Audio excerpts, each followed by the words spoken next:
noches, estimados amigos. Bienvenidos a su programa Punto Crítico, un espacio de análisis económico, político del Perú y del mundo que trata de explicar de la manera más sencilla posible y en base a datos y evidencia algunos de los temas que nos preocupan, que están ocurriendo en nuestro país y en el mundo. Lógicamente, yo tengo un pensamiento, tengo una manera de entender las cosas y eso es así. Por lo tanto, no soy una persona imparcial, pero trato de explicar, aún dentro de ese criterio y de ese reconocimiento, que algunos de los temas que escucho, que leo, que veo, no están siendo manejados con la data, la evidencia, los casos, y solamente muchas veces repetimos lo que escuchamos o lo que leemos. Eso es muy grave. Y yo quisiera empezar este programa hoy día haciéndome una pregunta. ¿Qué hemos hecho con la educación en el Perú? ¿Qué hemos hecho con la educación en el Perú? Y esto es autocrítico porque yo soy profesor universitario hace más de 44 años.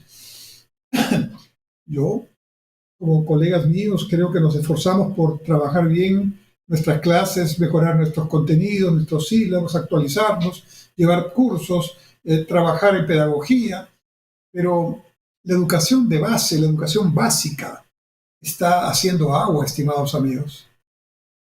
Y una de las demostraciones, no es el único elemento, pero una de las demostraciones de esa pésima educación básica que tenemos en el Perú es lo que hoy día escuchamos, vemos, para apreciar el problema político y económico que hoy tenemos en nuestro país.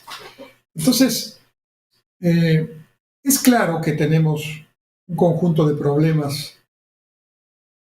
Primero la pandemia, después la crisis económica producto de la pandemia, después la crisis internacional producida por la guerra entre Ucrania y Rusia, el incremento de los precios del petróleo y los alimentos, la escasez de fertilizantes. Luego, el impacto de el descontento social que existe en un número importante de peruanos que se manifiesta en acciones lamentablemente violentas. Y ahora, lamentablemente, el clima nos juega nuevamente una mala pasada. Tenemos sequía en varios lugares productivos del Perú, tenemos inundaciones y huaicos en la zona sur, también en la Amazonía. Estamos afectados también por los fenómenos naturales. Pero, ¿cómo interpretamos estos temas? ¿Qué argumentos damos? Y a mí me preocupa mucho, estimados amigos, escuchar o ver apreciaciones de congresistas, de ministros, e incluso de políticos que tienen un papel protagónico en sus partidos, en sus instituciones políticas. Me apena, me asombra, me preocupa que hayan argumentos con tan poca investigación, con tan poco contenido, con tan poco sustento. Eso es imperdonable en este tiempo de información, del conocimiento, es imperdonable. Yo no puedo encontrar otra razón que la pésima educación que estamos teniendo. En primer lugar, porque es una educación que ya no enseña en valores. La educación en valores es algo que mi generación tuvo por décadas. Por ejemplo, expresado en el curso de educación cívica, que hoy no existe. ¿Para qué existía ese curso cuando yo era estudiante, como muchos de ustedes seguramente, que me están escuchando viendo? Era un curso que te enseñaba valores, el valor de la disciplina, el respeto al ser humano, el respeto a la propiedad, el respeto a los símbolos patrios, el respeto a los adultos mayores, el respeto por el país, por nuestra sociedad, por nuestra comunidad. Nos enseñaban y practicábamos además maneras concretas de saludar a la bandera, de cantar el himno nacional, de ponernos la mano al pecho cuando mirábamos la bandera o nos poníamos la escarapela. Hoy los muchachos, lamentablemente, en gran número, y me apena decirlo, ni siquiera conocen la estrofa que hoy se canta del himno nacional. Pero además ni siquiera la han meditado. Cuando vamos a la prueba PISA, que es una prueba mundial sobre educación y particularmente sobre comprensión de lectura y razonamiento matemático, el Perú siempre lamentablemente está en los últimos lugares de los países que se evalúan. Es tremendo. Y entonces, el problema ni siquiera es no pasar la prueba PISA, porque realmente la prueba PISA te mide comprensión de lectura, saber leer y escribir y comprender lo que se lee, pero no te mide hábito de lectura. Yo puedo tener la habilidad para leer, pero no leo.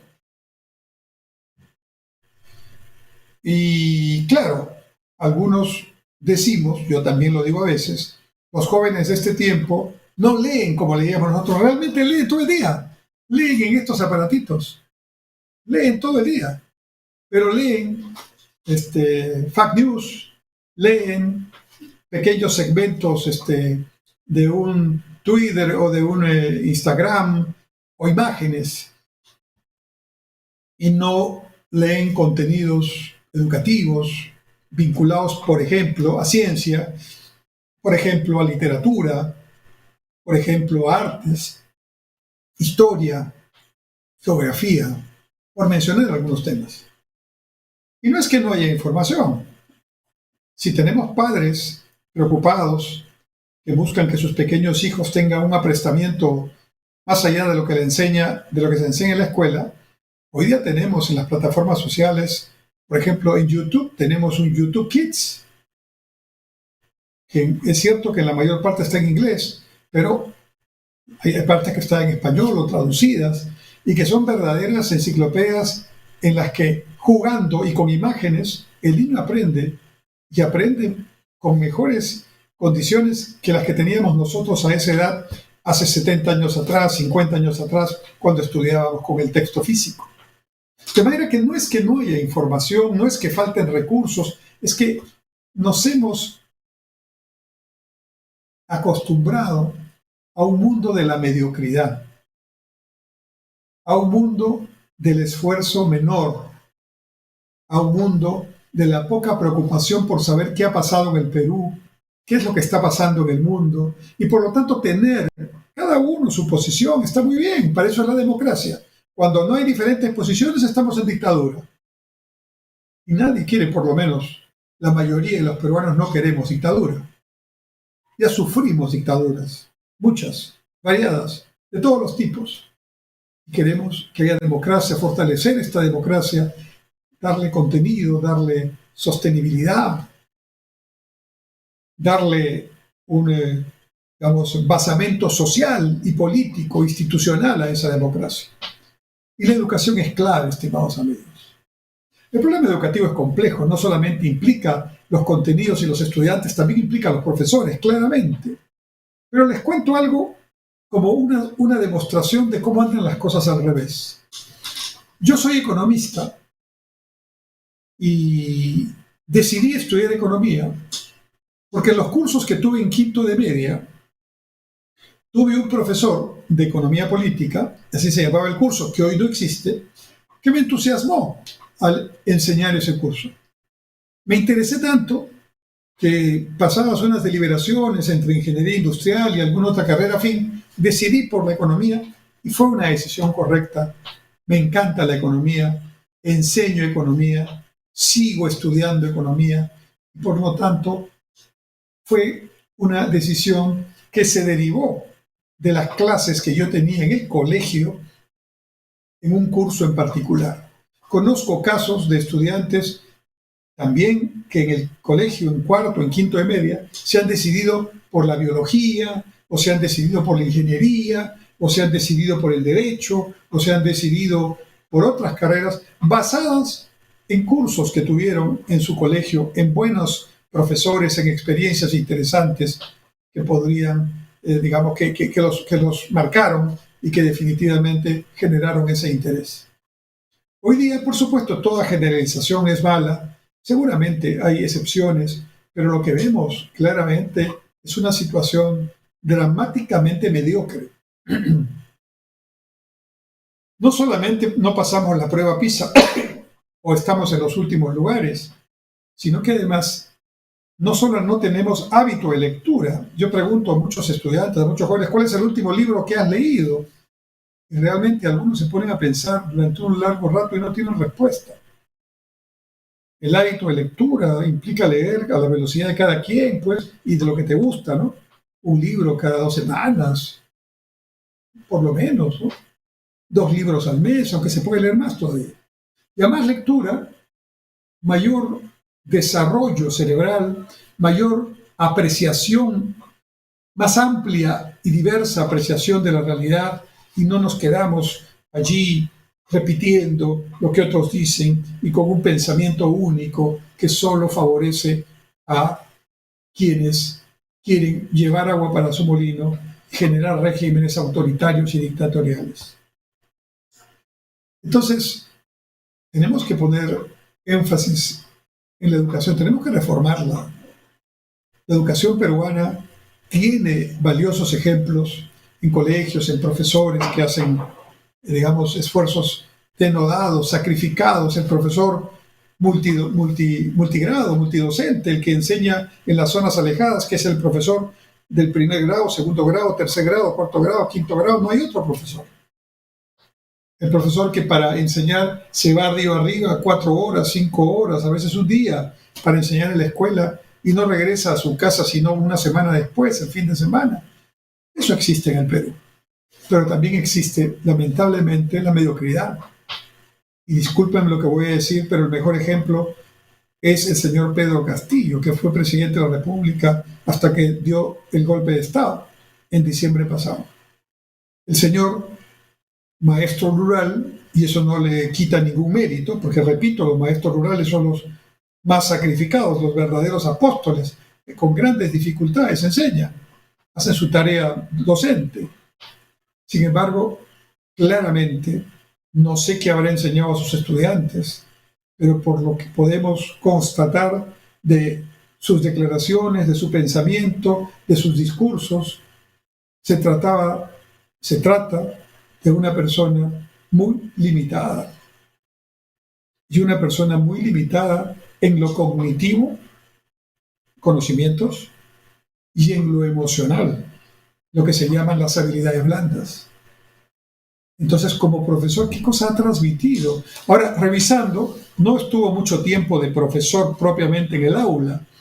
Su mayor, digamos, desarrollo como docente no ha sido en el aula, sino en el área sindical. Él ha sido una persona, o es una persona, que la mayor parte del tiempo no se la ha pasado enseñando, sino con licencia sindical, es decir, haciendo trabajo de defensa de los derechos de los trabajadores educativos. Y cuando llegó al poder, lo primero que hizo a través del Ministerio de Trabajo es crear o autorizar, oficializar un sindicato paralelo al que existe el SUTEP. Y eso sabemos claramente implica una lucha ideológica, ¿no? No es novedad que el señor Castillo ha estado vinculado al CONARE y ha estado vinculado abiertamente a la facción del magisterio, por lo menos, si no parte de, por lo menos cercana o ciertamente afín, o para llamarla de alguna manera, admiradora de Sendero Luminoso, ¿no? Y claramente, cuando han formado su nuevo sindicato, ¿no?, lo que intentan es quitarle el espacio político al SUTEP, que tiene, con sus principales dirigentes, una afiliación también de izquierda, pero vinculada a Patria Roja. Es una disputa ideológica, es una disputa política, es una disputa de espacios de poder. Y mi pregunta es, ¿qué tienen que ver los estudiantes, los millones de estudiantes de la escuela pública, en ese debate, en esa discusión sindical, ¿no? Mientras tanto, los contenidos siguen sin ninguna apreciación científica y un seguimiento cercano para mirar dónde se pueden hacer los cambios. para tener una educación en valores, una educación pertinente, una educación por competencias. Mucha discusión, muchas consultorías, pero poco concreto de cambio. Y el resultado es todavía más dramático. Les decía, como una demostración de esta contradicción, los colegios públicos están prohibidos, escúchenme bien, los colegios públicos están prohibidos de aceptar profesores que no sean pedagogos de formación.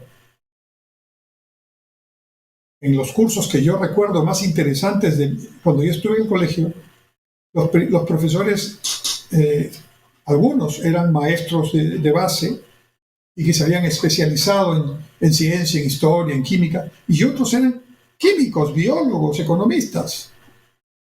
Pero en la escuela privada, en el Perú, sí es posible que profesionales especializados enseñen, enriqueciendo y pensando siempre en mejorar para el alumno. Entonces, ¿por qué la escuela pública está, por un criterio sindical, ¿no?, una exigencia sindical, en desventaja frente al colegio privado del Perú? No entiendo. Y ahora peor todavía, porque además de la mediocridad de los contenidos, además de los sistemas e instituciones y la infraestructura que deja mucho que desear, sobre todo en la escuela pública, ahora resulta que la modernidad llega y ya no se desaprueba a un estudiante. A partir de este año, las notas ya no van a ser sobre la categoría vigesimal, como han sido tradicionalmente, sino van a ser por, digamos, letras o condiciones de, digamos, niveles alcanzados. Entonces, ningún estudiante va a repetir de año, aunque no tenga las condiciones para continuar. Entonces, hay que revisar estos temas, pero repito, mucha consultoría, muchas palabritas muy modernas, por ejemplo, el tema de la educación transversal, que es un criterio que por ahí algunos manejan del lado pedagógico de este tiempo. Yo siempre, siendo profesor a 44 años a nivel universitario, siempre he visto el cambio no con temor, no con reacción negativa, sino lo he visto como una oportunidad. Pero claramente, si el cambio que veo nos hace retroceder, nos hace entrar en la mediocridad, claramente esto no está sirviendo. Y yo creo, estimados amigos, que una de las razones, no es la única, por supuesto, pero una de las razones más importantes que explican la difícil situación que vivimos en el Perú por el conjunto de cosas que mencioné al principio, es la pésima educación pública que tenemos. Y espero que en los próximos años, futuros gobiernos, lo digo en plural porque no es uno, futuros gobiernos, tanto a nivel nacional, regional como local, pongan en la educación un énfasis y ojalá algunos espacios de consenso, algunos espacios de acuerdo, porque la educación no tiene por qué tener ideología. Porque lograr que nuestros estudiantes sean competentes, sean felices, estén bien capacitados y estén, digamos, emocionalmente también maduros, no es algo que tenga que ver con de izquierdas o derechas y otro tipo de calificaciones. Es algo que tiene que ver con un derecho humano fundamental, como el de la salud, como el de la vida. Y en este tema tenemos que aceptar que estamos fracasando. No uno, no el otro, todos. Además, la educación no es un tema solamente del aula, el profesor y el estudiante. La educación también se hace en casa. ¿Y ahí cómo está el asunto? Es un problema muy complicado. Pero, repito, si algo sale de esta situación como una lección muy clara, es que la mediocridad que hoy muestra la educación en el Perú, que hace que millones de peruanos solo vean titulares y no puedan discutir una idea con su propio pensamiento, eso se llama pensamiento crítico, es solo una demostración terrible, tremenda, dramática de lo que tenemos que superar claramente. No es asunto de dinero, no es asunto de poder, es asunto de tener lo mínimo que se necesita de educación. Y eso, de por sí, es el derecho humano más importante o uno de los más importantes que debemos respetar y que debemos asegurar que puedan tener todos los peruanos capacidad de llegar en igualdad de condiciones. Vamos a hacer un alto en este momento y volvemos en un segundo bloque de nuestro programa Punto Crítico.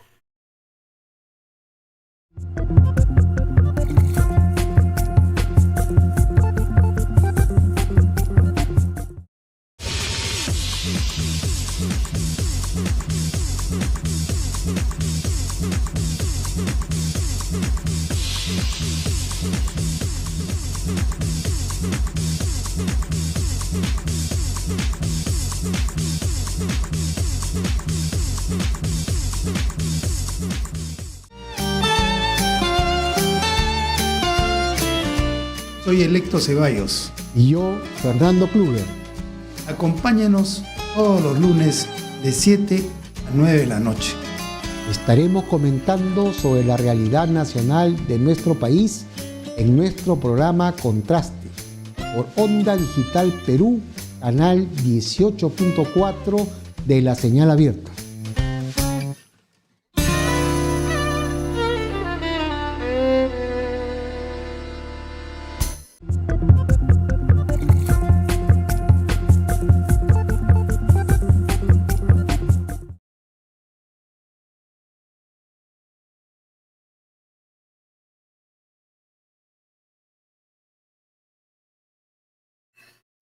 Volvemos, estimados amigos, en este segundo bloque de Punto Crítico. En esta oportunidad quiero hablarles de la economía peruana. Voy a mencionarles las últimas cifras del Banco Central de Reserva. Miren, empecemos por la inflación. Nosotros durante más de 20 años hemos tenido una de las tasas de inflación más bajas de Latinoamérica. El rango meta que el Banco Central de Reserva tiene es que la inflación debe estar en el orden de entre el 1 y el 3%.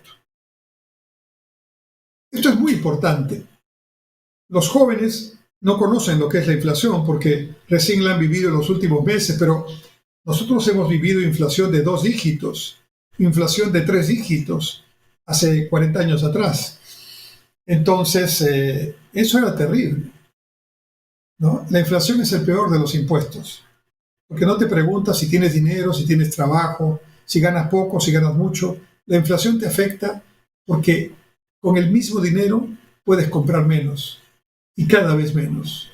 Y si lo principal que compras es alimentos, entonces ya imaginará lo que significa la inflación en concreto para el día a día de cada familia.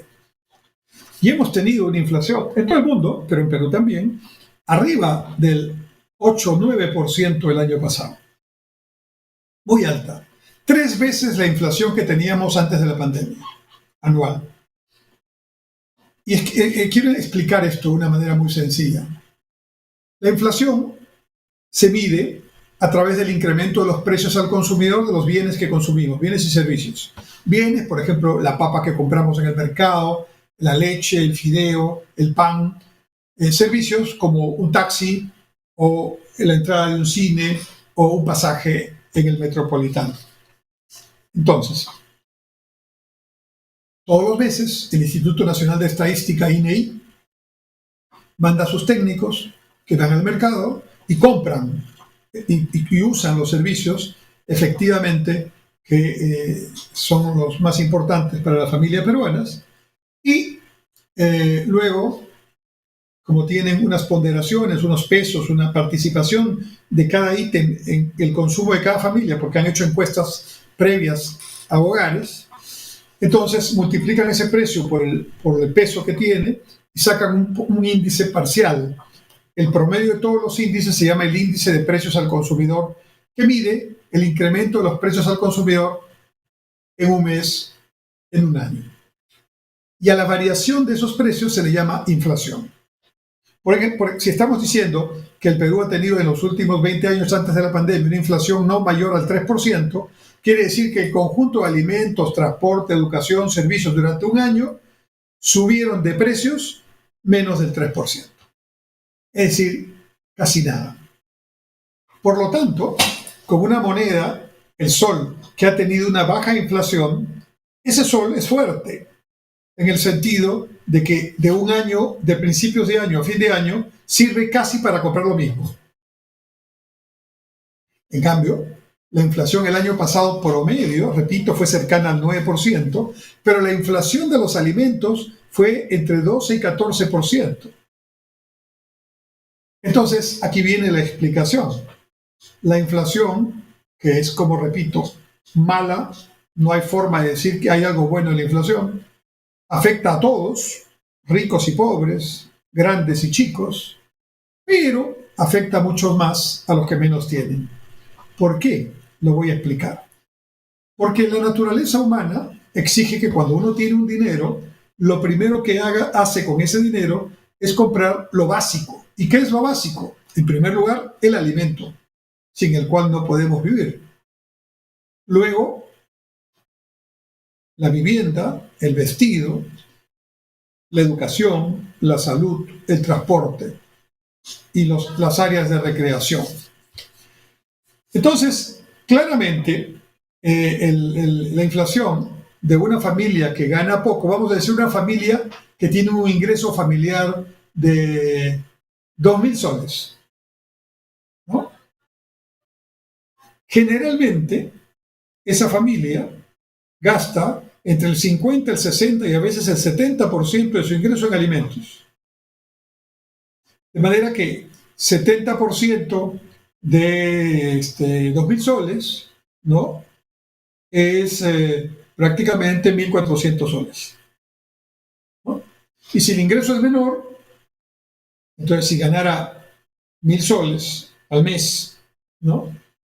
O menos, 70% sería 700 soles. O sea, el que gana menos, gasta menos en alimentos en dinero, pero proporcionalmente gasta mucho más de su ingreso. En cambio, el que gana, por decir, 10.000 soles, que no son muchos, pero hay, ¿no? Destina al consumo de alimentos el 20-25%, que de 10.000 soles son 2.500 soles. O sea, el que gana más gasta en alimentos 2.500 soles, pero el que gana menos gasta en alimentos 700 soles o 1.400 soles, que es el 70% de su ingreso, y solo le queda 30% para el resto. En cambio, el que gana más tiene 25% en alimentos, aunque en absoluto es más dinero, ¿no? Pero tiene un margen mayor para los otros gastos. Por lo tanto, la inflación afecta mucho más al pobre, afecta mucho más al de menor ingreso. En otras palabras, lo que quiero decirles es que nosotros tenemos que preocuparnos por la inflación. La inflación es un tema que no tiene color político tampoco. Y algunos dicen, no importa la inflación, controlen los precios. Se lo voy a explicar de esta manera, estimado amigo, estimada amiga. Si usted o su hijo tiene fiebre, probablemente lo que usted hará o le indicará a su hijo que haga es que se tome un Panadol, un paracetamol, para que la fiebre no esté en niveles no controlados. Ahora, si la fiebre sigue muy alta, a pesar del paracetamol, obviamente hay que ir al médico porque hay una infección muy fuerte. Pero el que yo me tome el paracetamol o el Panadol solo me alivia la fiebre, que es el síntoma, pero no me alivia la infección. Si no voy al médico para saber dónde hay la infección, probablemente el Panadol no me sirva para nada, más que para aliviar temporalmente el asunto. Igual pasa con la inflación. El incremento de los precios es como la fiebre. Nos avisa que hay un problema, pero no es el problema esencialmente.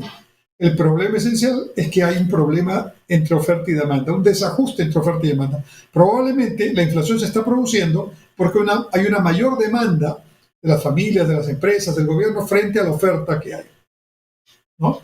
Y entonces la receta clásica es que hay que bajar la demanda. Eso se le llama el ajuste. Tiene cierto sentido. Si tú en la familia gastas más de lo que ingresa, en algún momento vas a tener que ajustar los gastos hacia la baja para poder seguir adelante. Si tú tienes una tarjeta de crédito y tienes que pagar, o sea, gastas al crédito, pero en el momento que tienes que pagar el capital más los intereses, no tienes para pagar, llegará un momento en que te quitan la tarjeta de crédito y te embargan algo de tu casa, ¿no? Entonces tú no puedes permanentemente gastar por encima de lo que ingresas. Y a la gran familia que se llama Perú le pasa lo mismo. La demanda global, ya no solamente la de una familia, sino la de todas las familias, no puede gastar por encima de lo que ingresa. Entonces hay que hacer dos cosas. Primero, tratar que el ingreso crezca, que la producción crezca.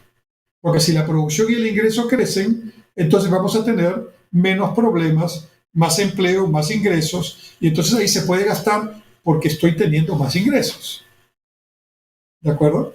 Y el otro tema es, si yo no voy a tener más ingresos o estoy gastando mucho, tengo que limitar el gasto o incluso disminuirlo para equilibrar la situación. ¿Se entiende, verdad? Es exactamente lo que tiene que pasar en el país. ¿Y cómo está la inflación en este momento? De acuerdo a últimas cifras del Banco Central de Reserva, la inflación de los últimos 12 meses, o sea, febrero del 2022 a febrero del 2023, ha sido 4.6%, perdón, 8.7%. Todavía está alta, la pasada. Pero la inflación de enero de alimentos, que es muy importante, y que en algún momento ha estado en 15% en algún sector de la población, la inflación de enero de alimentos ha sido de 5 y pico por ciento, 5.2% más o menos. Eso indica que hay una tendencia hacia la baja en la inflación y que para los próximos 12 meses el Banco Central está proyectando una inflación de 4.6%. Todavía no está en el 3%, que es el que debemos tener, pero ya no está en el 8 o 9% de los últimos 12 meses. Conclusión, la inflación parece estar desacelerándose, el impacto internacional para subir precios parece que se ha atenuado, y si algo tenemos ahora de inflación es producto de los problemas sociales y políticos que hoy tiene el Perú, porque si cierran las carreteras durante mucho tiempo, como está Puno sitiado, y se corta el abastecimiento de combustible, de gas, de alimentos, etcétera, de medicinas, pues lógicamente los precios van a subir porque no hay suficiente oferta, porque no puede llegar, porque la carretera está obstruida. ¿Qué ocurre cuando la inflación se produce? El Banco Central y el Ministerio de Economía y Finanzas tienen que empezar a trabajar coordinadamente. El Banco Central tiene que sacar un poco de dinero de la economía para bajar la demanda monetaria. Ya expliqué que si la demanda está muy alta, los precios van a seguir subiendo. Entonces, el Banco Central va a retirar dinero de la economía para que no siga presionando al gasto y a la inflación. Para eso, el Banco Central tiene varios instrumentos, pero tiene uno que es el más importante, que es la tasa de interés que el Banco Central le cobra a los bancos comerciales cuando los bancos comerciales, le piden dinero por corto plazo. Hace 3 años atrás, la tasa de referencia, cuando la inflación no superaba el 3% anual, la tasa de interés que el Banco Central cobraba a los bancos comerciales, que se llama tasa de referencia, la tasa de referencia hace 3 años atrás era, escúcheme bien, 0.25% anual. O sea, con 3% de inflación, la tasa de interés que el Banco Central le cobraba a los bancos comerciales por darles dinero era 0.25% anual, la cuarta parte del 1%. Bien bajo. Entonces, los bancos podían tomar dinero a esa tasa tan baja y, por lo tanto, prestarle a sus clientes a una tasa también no tan alta. ¿A cuánto está en este momento la tasa de referencia del Banco Central? Está a 7.75%. O sea, en 2 años y medio ha subido de 0,25 a 7.75%. Muchísimo. Esto produce que todas las tasas de interés suban por parte de los bancos. Las tasas de interés de las tarjetas de crédito, las tasas de interés por el crédito de consumo, las tasas de interés por el créditos hipotecarios, por los créditos para vehículos. La tasa de interés hipotecaria está en estos momentos en 2 dígitos, 10%, 11%, 12%, altísimo. Cuando hace apenas un año la tasa hipotecaria estaba en 7% y se podía conseguir incluso un poco, en algún caso un poquito menos. Es decir, prácticamente estamos ahora casi al doble de la tasa hipotecaria. Consecuentemente, eso hace que haya menos gente que puede prestar, porque necesita más ingresos para justificar que puede pagar el préstamo. Y como menos gente califica para el préstamo, hay menos ventas de casas y departamentos, y por lo tanto, la industria inmobiliaria cae porque ya no vende como vendía hace 2 años. Y si la industria inmobiliaria cae, la industria de la construcción cae, la que construye los edificios, las casas.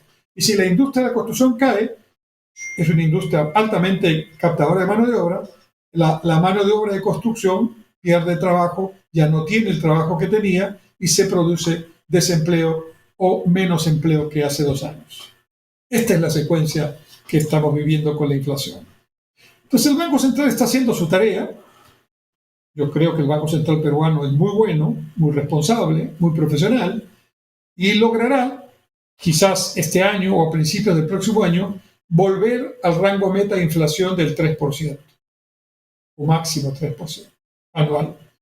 Sin embargo, claramente el proceso va a tomar un tiempo. ¿Por qué? Porque no solo depende que la parte internacional esté más tranquila, y todavía no está muy tranquila, sino que en el Perú el conflicto social y político también se tranquilice un poquito, porque con tanto movimiento y con tanto lío que hay en este asunto, en este momento, lógicamente la incertidumbre también genera inflación. Ahora, ¿cómo está el tipo de cambio?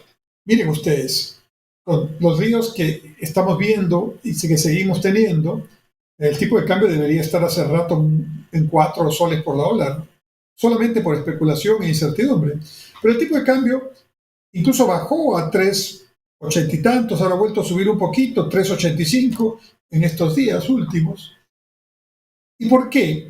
Porque el tipo de cambio no sube como ha subido en Chile, como ha subido en Argentina, como ha subido en Colombia o en México. ¿Por qué? Porque el Perú tiene, gracias a los más de 20 años de estabilidad económica y crecimiento, ha tenido, y baja inflación, que todo eso en conjunto es muy importante, ha acumulado un importante valor de reservas internacionales netas, así se llama, que están compuestas por oro, por acciones del Perú en organismos internacionales, por dólares, por euros, por plata y otros instrumentos de valor. ¿Y cuánto tiene en reservas el Perú? Más de 75.000 millones de dólares. ¿Y qué es eso? ¿Alto, bajo? Es alto, porque más o menos el Perú importa alrededor de 2.000, 2.200 millones de dólares mensuales. Y se entiende que uno debe tener como país por lo menos 6 meses de importaciones normales, que es lo que demora una importación promedio. 6 meses de importaciones son pues como 15.000 millones de dólares. Y nosotros tenemos 5 veces eso. En consecuencia, el mercado percibe, debido a estas cifras que estoy mencionando, que no hay necesidad de especular con el dólar, que no hay que guardarlo, que no hay que atesorarlo, porque hay suficientes dólares para atender cualquier demanda que pudiera existir.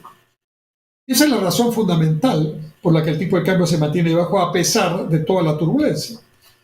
Pero además que el Banco Central haga su trabajo y que la economía tenga un espacio social y político más tranquilo, que esperemos que así ocurra. Además de eso, también el otro elemento importante, junto con la tasa de interés y la inflación y el tipo de cambio, es que se produzca crecimiento económico.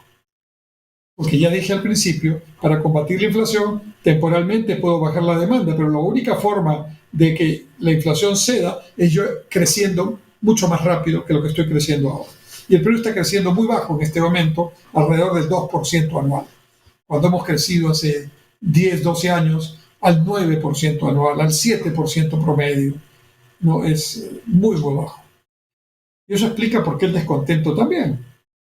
Porque el descontento en parte es porque la pandemia nos ha pegado a todos, a muchos los ha dejado sin empleo, sin el empleo que antes tenían, para muchos ha precarizado su subempleo. En concreto tenemos menos ingresos, menos oportunidades, menos emprendimientos. Entonces la gente está con problemas. Y si encima los políticos no entienden cuál es la prioridad y se ponen a discutir de temas que a nadie le interesa, sino solo a ellos, y además los hechos de corrupción y los engaños de que voy a hacer esto, voy a hacer el otro y no se cumple, entonces claramente estamos creando un ambiente de gran desconfianza, de gran rechazo a la institucionalidad, a la clase política. Y si a eso le agregamos lo que decíamos en el primer bloque, una mediocre educación, está el caldo de cultivo perfecto para producir lo que ahora tenemos. Mucha propuesta, mucho conflicto, mucha violencia, mucha demanda, mucha ideología, pero cero propuestas, y propuestas con sentido, con fundamento, con, mínimamente un estudio para poder fundamentar lo que uno quiere plantear. Y ahí está el problema, estimados amigos. Y sobre este problema hablaremos en el tercer y último bloque. Nos vemos en un momento.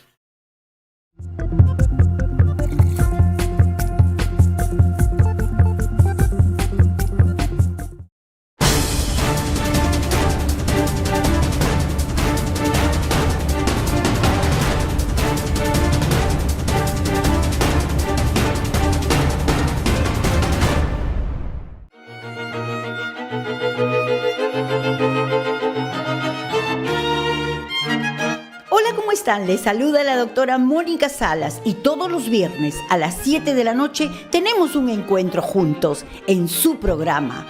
Usted es el juez. No se olviden, a través de Onda Digital Perú.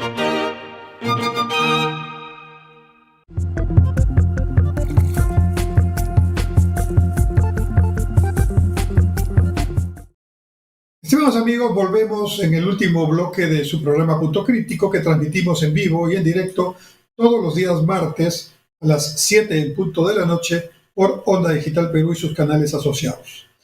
Es verdad que tenemos problemas. Es verdad que estos problemas en buena parte están explicados por la inoperancia de las autoridades. Pero yo quiero quitar ciertos mitos en este último bloque, hablando solamente con cifras. Por ejemplo, se dice, un sector de la población, no es mayoritario, pero siempre es respetable lo que dice cualquier sector de la población, dice que hay que cambiar la Constitución, que eso es la solución, y luego le ponen a esta Constitución que está vigente unos calificativos, ¿no?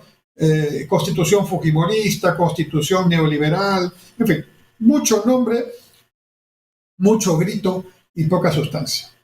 Bueno, yo les quiero decir que nos guste o no, así como yo, que no voté por el señor Castillo, acepté que el señor Castillo fue elegido con los votos y con la Constitución que, digamos, lo albergaba, ¿no? Esa misma Constitución que quieren cambiar, ¿no? Es decir, con una votación muy pequeña en la primera vuelta, el señor Castillo resultó ganando en la segunda. Hay discusiones de que no fue muy claro el asunto, pero los votos son los votos en democracia. El señor Castillo ganó, y ganó con las justas. Bueno, esta Constitución del año 93, fíjense lo que les voy a decir, ¿eh? Yo no sé por qué no les dicen esto los que están hablando a cada rato del cambio de la Constitución. Esta Constitución de 1993 fue aprobada por un Congreso Constituyente y sometida a referéndum para su confirmación por la población. El domingo 31 de octubre de 1993, la Constitución se sometió a un referéndum que decía: sí, apruebo, no, desapruebo. Asistieron a votar 8.200.000 peruanos. Asistimos, yo también voté en esa oportunidad, que es más o menos, o era en ese momento, el 70% de los 11.6 millones de peruanos habilitados para votar. O sea, el 30% no fue a votar. E históricamente, ¿quiénes no van a votar? Aproximadamente entre un 20 y un 25, por ahí. El 30 no estaba tan lejos del histórico que no va a votar. Sin ir muy lejos, en la primera vuelta, donde el señor Castillo logró pasar a la segunda, no fueron a votar, escuchen bien, eso ha sido en 2021, 7.800.000 peruanos, entre que no fueron a votar y votaron blanco y viciado. 7.800.000 peruanos, de 20 y tantos millones que somos los que podemos votar ahora. Entonces, las cifras son las cifras, y no es ideología. Entonces, claro, quienes quieren cambiar la Constitución, creo que con un objetivo político e ideológico, no les conviene decir estas cifras que estoy mencionando, porque guste o no, por el sí votaron 3.9 millones, casi 4 millones de los 8 millones que fueron a votar. 3.6 votaron por el no, importante, sí, era un número importante. 700.000 votaron blanco y nulo, y 30% no fueron a votar. O sea que de los votos válidamente emitidos, la Constitución del 93 sacó el 52.3%. Por lo tanto, la Constitución del 93 no fue una constitución que se impuso a través del proceso que supone una dictadura. Es cierto que salió producto de un autogolpe que dio el señor Fujimori, que no era precisamente democrático, cierto, pero el Congreso Constituyente que se creó dio esta constitución y salió aprobada por la mayoría de los votos. La mayoría de los votos, aunque sea uno más, es en democracia lo que se respeta. ¿Sabían esto ustedes? Los más jóvenes, ¿lo sabían? Porque los de mi edad tienen que acordarse que han ido a votar. Y de repente han votado por el sí o por el no, no importa, pero se legitimó. No creo que muchos de ustedes sabían este asunto. Y fíjense cómo es la vida cuando uno empieza a investigar y pone los datos. Pero yo sigo investigando porque me gusta estudiar los temas para poder hablarlos con propiedad. Yo puedo no estar de acuerdo con lo que piensa otra persona, pero yo espero que así como yo me preparo, me documento, leo, me intereso, pregunto, lo que no sé, aprendo, las otras personas también hagan lo mismo. Es el mínimo de respeto que tenemos que tener frente a quienes nos escuchan, que de repente van a captar algo de lo que decimos y simplemente van a darlo por hecho. Entonces, la Constitución del 93 fue una respuesta al autogolpe de Estado que hizo Fujimori en el 92, es cierto, fue parte de la salida hacia la democracia que se acordó, pero se legitimó con un referéndum donde la mayoría de la población votó por el sí. Así de concreto. Puede gustarte, puede no gustarte, como a mí no me gustó la elección de Castillo, pero tienes que aceptarlo. Ahora bien, desde el año 93, que esta Constitución está válida, ¿no? Hasta el año 2023, en el que nos encontramos, ¿no? O sea, 1993 a 2003, a 2013, a 2023. Son 30 años, ¿correcto? ¿Sigue siendo esa misma Constitución? ¿Intangible? No. ¿Saben cuántos cambios ha tenido la Constitución? Y lo he obtenido de la Comisión de Constitución del Congreso, que ha estudiado este tema. He contado en total 49 modificaciones. Aquí están. 49 modificaciones que ha tenido la Constitución del 93 entre 1993 y 2023. Sin contar las que el Congreso en este momento está discutiendo. Es decir, casi 50 modificaciones ha tenido la Constitución del 93. Prácticamente la Constitución del 93, en su esencia, sigue siendo la Constitución del 93, pero en su contenido ya tiene 49 modificaciones. Y las que vengan en adelante. Porque la Constitución no es un instrumento rígido. La sociedad va cambiando, las necesidades van también teniendo otras prioridades, se aprende también de la propia realidad, el mundo va cambiando, entonces la Constitución tiene que ir acomodándose a esa situación. Por ejemplo, la Constitución del 93 no tiene un capítulo sobre derechos digitales. Es la nueva, digamos, la nueva especialidad, los derechos digitales de la Constitución, ¿no? Que tiene que ver con cómo nos protege la Constitución frente al avance de lo digital, que por cierto es muy beneficioso, pero en la práctica nos invade nuestra privacidad, toma nuestros datos sin permiso. Todo eso ya se está normando constitucionalmente. Es un ejemplo de lo que debe incorporarse. Pero la pregunta es, ¿necesitamos cambiar toda la Constitución solamente porque algunos piensan que eso es lo que hay que hacer? ¿O tal vez necesitamos hacer los cambios que correspondan, como se han estado haciendo los 49 cambios en 30 años, ¿no? Y seguir haciendo los cambios como la Constitución propiamente lo establece? Entonces, cuando en algún momento han habido estas presentaciones, estos pedidos, y hasta ahora, el otro día escuché buena parte del debate que organizaron en el Congreso para sustentar que debíamos tener una asamblea constituyente o un referéndum para una asamblea constituyente. Eso no existe en la Constitución. O sea, lo que esos partidos de izquierda radical quieren es aprobar en el Congreso un cambio de Constitución para que haya un referéndum sobre la Constitución. Porque el referéndum existe en la Constitución, pero pasa por el Congreso en la primera votación. No existe un referéndum y no existe la Asamblea Constituyente. Entonces quieren cambiar la Constitución disfrazado de que vamos a hacer la pregunta. Ese referéndum no está en la Constitución.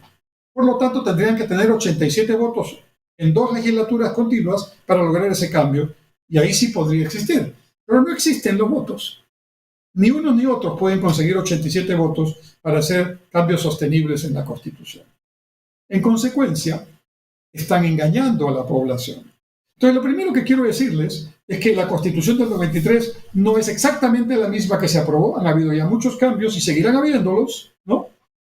Con seriedad, con estudio, de acuerdo a las circunstancias, ¿no? Y lo segundo, que tampoco fue una imposición, porque los peruanos votamos en un referéndum y el sí ganó. Y el sí ganó, punto.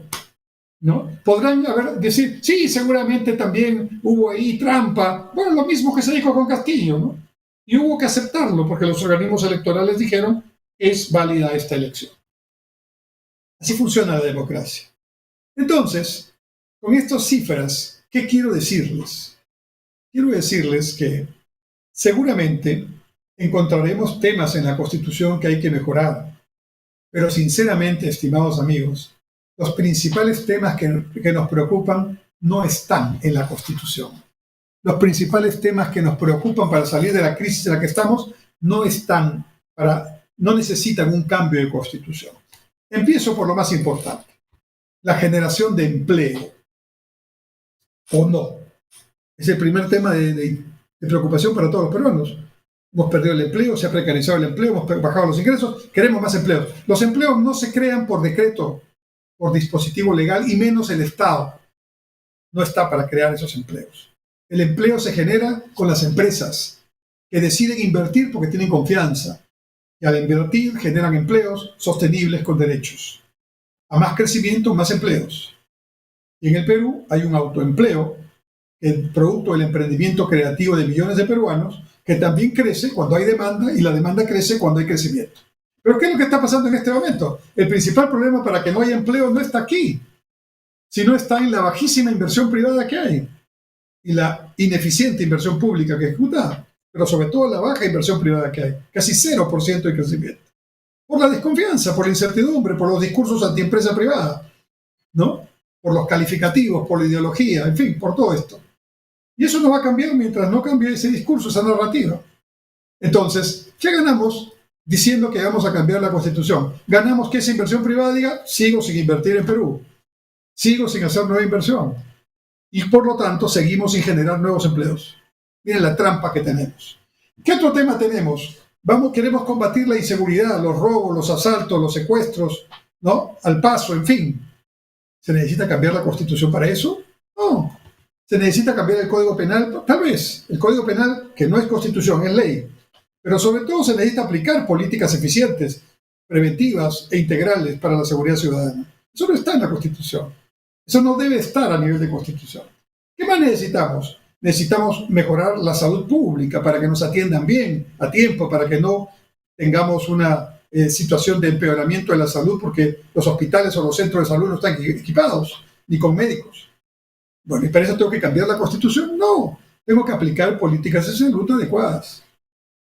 Finalmente, el artículo 58 de la Constitución, del título tercero del régimen económico, dice así: la iniciativa privada es libre, se ejerce en una economía social de mercado. Bajo este régimen, el Estado orienta el desarrollo del país y actúa principalmente en las áreas de promoción del empleo, salud, educación, seguridad, servicios públicos e infraestructura. ¿Dónde dice en el artículo 58 que es la economía del libre mercado? Que todos repiten. Entonces, una crítica a todos los que hablan de este tema. A los que quieren cambiar la Constitución, por favor, léanla primero. Léanla. Sean responsables.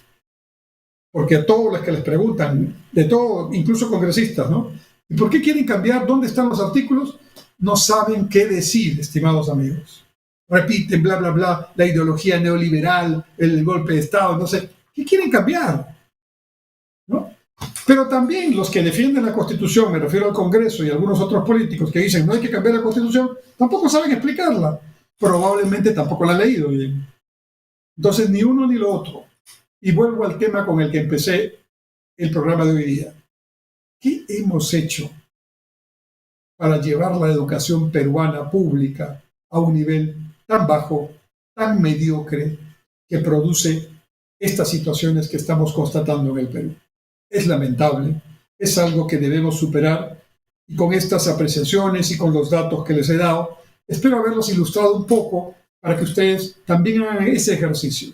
Tengan su pensamiento, tengan su propia opinión, pero por favor, básense en información, en datos, en casos, en evidencia, en ciencia.